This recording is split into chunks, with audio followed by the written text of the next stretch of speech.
artificial intelligence having something to say about the shroud as well. They said the Shroud of Turin was solved in 1988.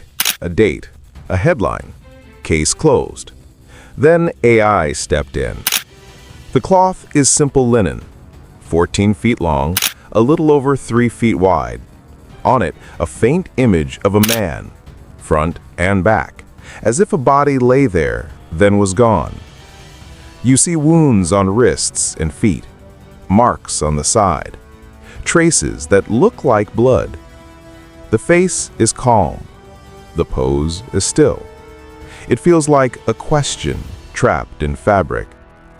For years, tests circled the same puzzle. No paint, no brush strokes. The image is only on the top of the fibers, a few microns deep. It acts like a map of distance, not ink. That makes no sense. Not for art, not for contact, not for heat alone. Now, AI looks at the same image in a new way. It hunts patterns, ratios, hidden structure the eye will miss. It does not care who made it. It cares how it behaves. And what it finds does not act like an ordinary picture. It acts like a process. If this image isn't paint, and it isn't contact, what made it? In 1898, a man named Secundo Pia took a risk. He aimed his camera at the shroud, set a glass plate, and waited. When the negative developed, the dark room went silent. The faint blur on the cloth became a face. Clear eyes, hair strands, hands crossed. It looked like a photo from a time before cameras. That shock changed the game. If the image pops on a negative, what is it really? Artists leave tracks, pigment, binders, stroke lines. Tests kept saying no. No paint layer, no dye, no direction of hand. The change sits only on the top fibrils, just the outer skin of the linen threads. A few microns deep. It's like the surface was touched by light, not liquid. Then another twist. The brightness on the cloth seems to track distance. Closer areas look stronger, farther ones lighter. When the image is mapped, it behaves like 3D relief. Cloth should not do that. Paint cannot do that. A scorch usually spreads and bleeds. This does not. So we have a face that appears in reverse, an image with depth, and fibers that aren't stained. If a camera didn't make it, and a brush couldn't, what did? If you love deep investigations, mysterious discoveries, and cinematic storytelling, subscribe for more documentaries uncovering hidden truths. In 1988, 3 labs got fibers from one corner of the cloth: Oxford, Zurich, Arizona. Their carbon dates said 1260 to 1390 AD. Medieval. Headlines shouted, "Fake." For many, that was the end. But the corner they cut was a problem. That edge saw the most touch, the most smoke, the most repair. The shroud survived a fire in 1532. Nuns patched and sewed. Textile experts later said the sample threads looked mixed, old linen joined with newer fibers and possible dye. If so, the test clock measured the repair, not the cloth.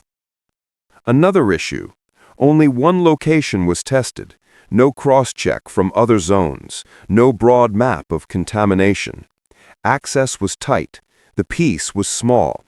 Science likes many samples. This had one. Later methods tried to read age by the linen structure in chemistry. Some results pointed older.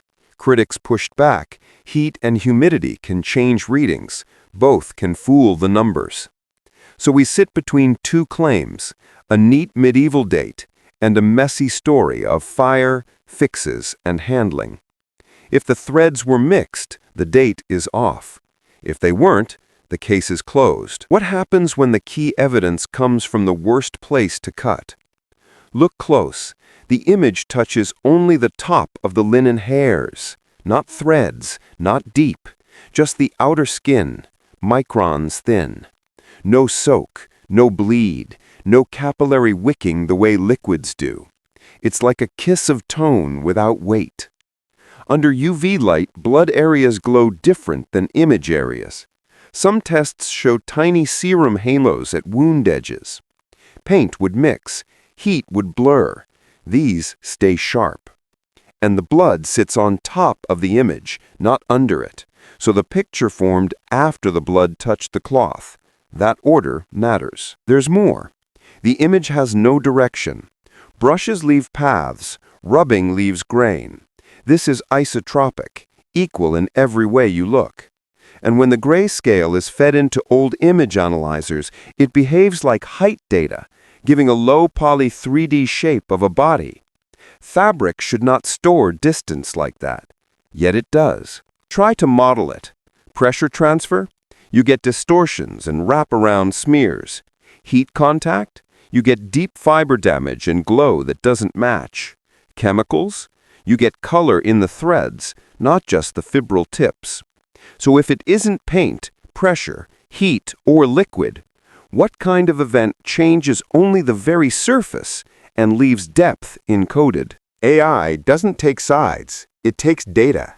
We fed high-resolution photos into models that split images into layers: shape, intensity, noise. Think simple. It's like peeling paint from a wall to see the plaster, then the studs. One tool, principal component analysis, pushes strong signals to the front and drops the rest. Another aligns views across visible, UV, and IR, so patterns that survive all three stand out. The goal was modest: find faint structure humans miss. The result wasn't modest at all.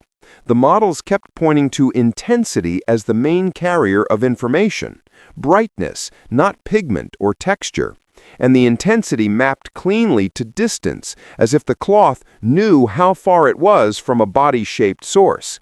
We stress-tested it, randomized tiles, rotated, flipped, blurred.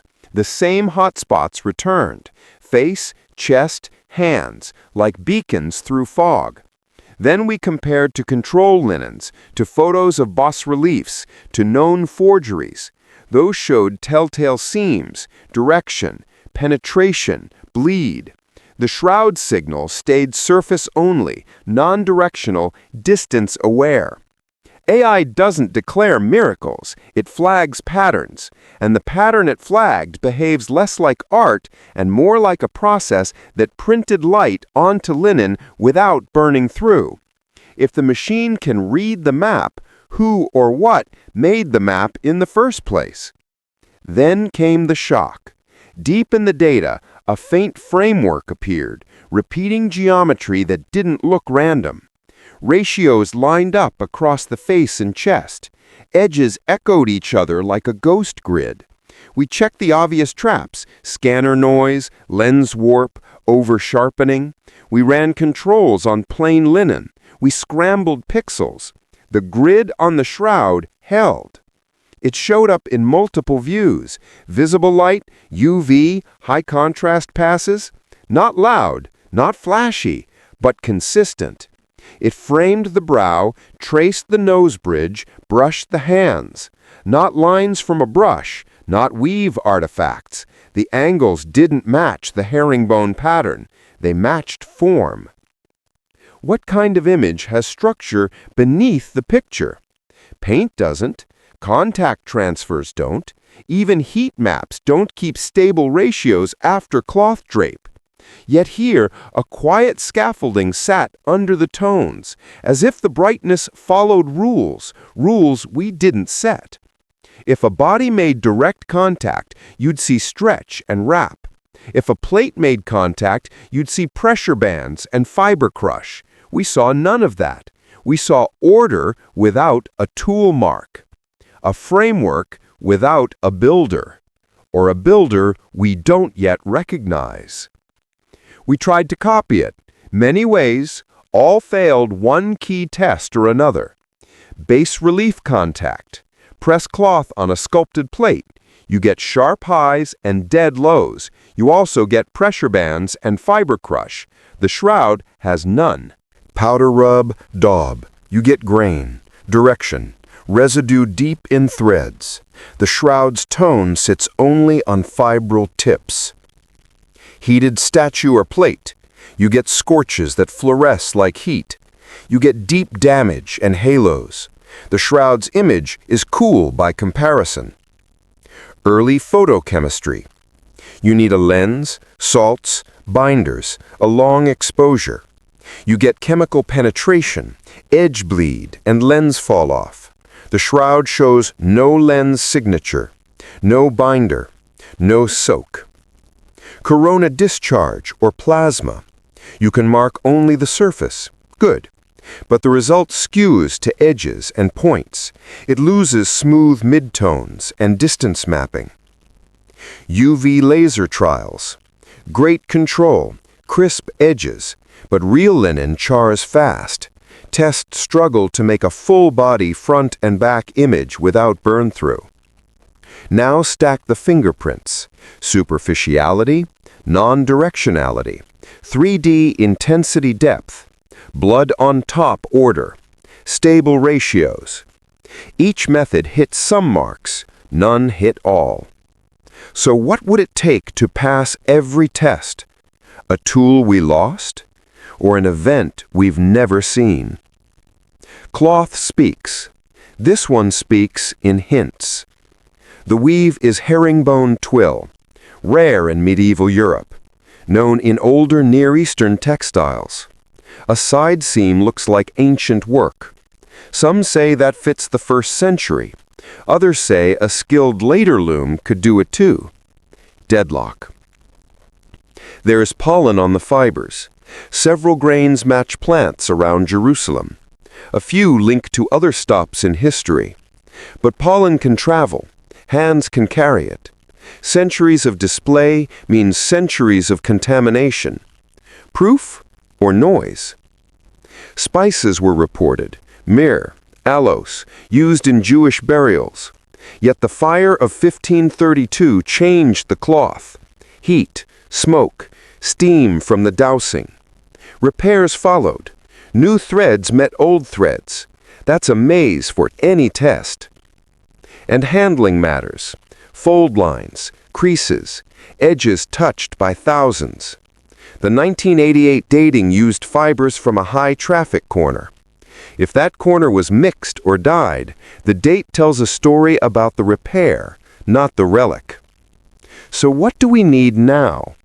Multi-site sampling, cross-lab, blinded. Visible UV, IR maps first. Then tiny lifts from many zones, center, edges, seams, scorch borders. Let AI guide the map before a single cut. Older cloth or newer corner? When the next sample falls, which age will the fibers confess? 2 stories fight for the lead. Story 1, a genius workshop, a lost method, maybe early optics, maybe contact with a crafted plate, maybe a clever chemical mask. It explains the planning, the calm symmetry, the designed feel. But it stumbles on the tests. No binder, no soak, surface-only tone, blood on top, and that clean 3D depth. Story 2, an event, not touch, not paint, a burst that writes brightness by distance, fast, cold, and precise. It fits the superficiality and the depth map. But what event does that without burning the linen or leaving a known signature? So we build a benchmark, not a debate. Let labs try any method. Then let AI score them on hard metrics. Superficiality index, tone only on fibril tips. Non-directionality score, no stroke pattern. 3D correlation, gray value versus modeled distance. Spectral match, visible, UV, and IR behavior. Blood and image order, blood above image. Fibril mosaic, edge halftone at microscale. Publish the dataset. Lock rules. Best match wins. No rhetoric, just fit. If a workshop can beat the benchmark, the lost tool story rises. If nothing can, the event story grows teeth. What if the only method that passes every test is a method we don't have words for yet? Stand back and you see it. The image acts like a process, not a painting.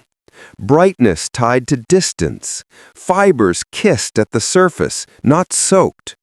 Ratios that hold when you change the light. Blood on top, not under. A quiet framework hiding inside the tones.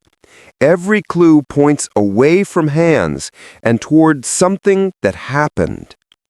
If it was a workshop, we should find tool marks, binders, grains, pressure scars. We don't.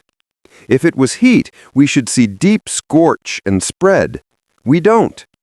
If it was optics, we should see lens fall off and chemical soak. We don't. So the map is here. AI can read it. The physics can score it.